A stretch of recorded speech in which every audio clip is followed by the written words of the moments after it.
আসসালামু আলাইকুম এভরিওয়ান, কেমন আছেন আপনারা সবাই?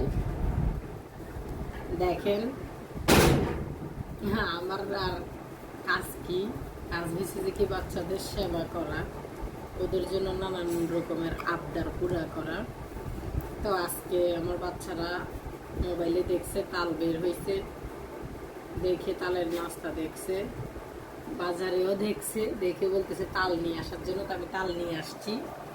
তো দেখেন, এইগুলো হচ্ছে তেলে ভাজা তালের। তো নানা রকমের রেসিপি করা যায়, এটা তেলে ভাজলাম।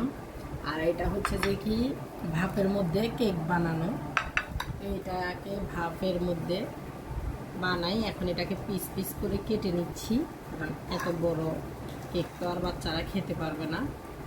তাই সুন্দর করে পিস পিস করে এটাকে কেটে নিচ্ছি। এরপরে বাচ্চারা যত পিস মন চায় খাবে। তো গাইস, আপনাদের কার কার অঞ্চলে তাল বের হয়ে গেছে? সবাই কি আমার মতো বানাই খাই ফেলছেন, নাকি এখনো খাওয়া বাকি আছে? অবশ্যই জানাবেন। আমার কোন নাস্তাটা আপনাদের পরিচিত অবশ্যই জানাবেন আপনারা। সেই নাস্তাটা কোনটা আপনাদের মজা লাগে? আমার তো ভাতেরটা বেশি মজা লাগে তেলেরটার থেকে, কিন্তু আমার বাচ্চারা বলছে ওদের দাদু তেল দিয়ে বানায়, ওদের কাছে ভাল লাগে। তাই আমিও তেল দিয়েও ওদের জন্য বানাইছি, কেকও বানাইছি। এবার ওদের কাছে যেটা ভালো লাগে ওরা ওইটাই খাবে। তো গাইস,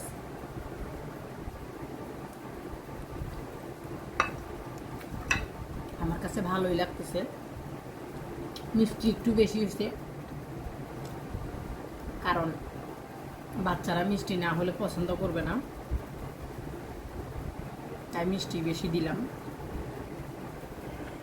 এগুলা খুব মজা হয়েছে, একদম প্লাপি হয়েছে, প্লাপি খুবই মজা। যারা যারা এখনো খান নেই, তাল বের হয়ে গেছে, সবাই কিনে নিয়ে আসি, ট্রাই করতে পারেন। Tata, bye bye.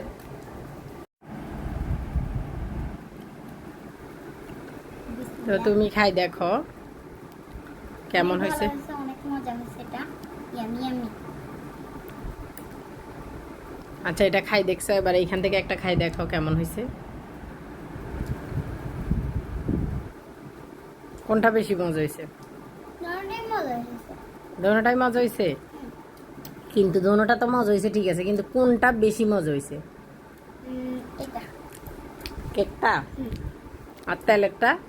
তেলেরটা মজা হয়েছে, মানে তেলেরটা একটু ঠান্ডা হয়ে গেছে দেখে একটু কম হয়েছে। হ্যাঁ, গরম গরম বেশি মজা। তো তো গাইস, আমরা দুষ্টামি করে এসব ভিডিও বানাই, আপনারা কেউ কিছু মনে করবেন না।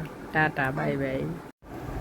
তো গাইস, যেগুলো আমাদের খাওয়া হয়েছে হয়েছে, বাদ বাকিগুলো এখন আমরা সুন্দর করে বক্সে রেখে এগুলা ভালো করে এমন বক্সে নিতে হবে যেখানে যেন হাওয়া বাতাস না ঢুকে, কারণ হাওয়া বাতাস পাইলে এক তো পিঠার মজা চলে যাবে, শক্ত হয়ে যাবে, ভাল লাগবে না। তাই এগুলো এইভাবে বক্সে নিয়ে রাখতেছি, বাচ্চাদের যখন ইচ্ছা তখন আসবে, এক পিস খাবে। তো এগুলোও আমরা এইভাবে সেমভাবে আমরা বক্সে রেখে দিব।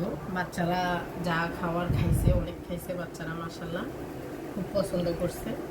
এখন যেগুলা অবশিষ্ট আছে এগুলাকে ফ্রিজে ফ্রোজেন করে রেখে দিব নর্মালে, তারপরে আমরা একসাথে খাবো।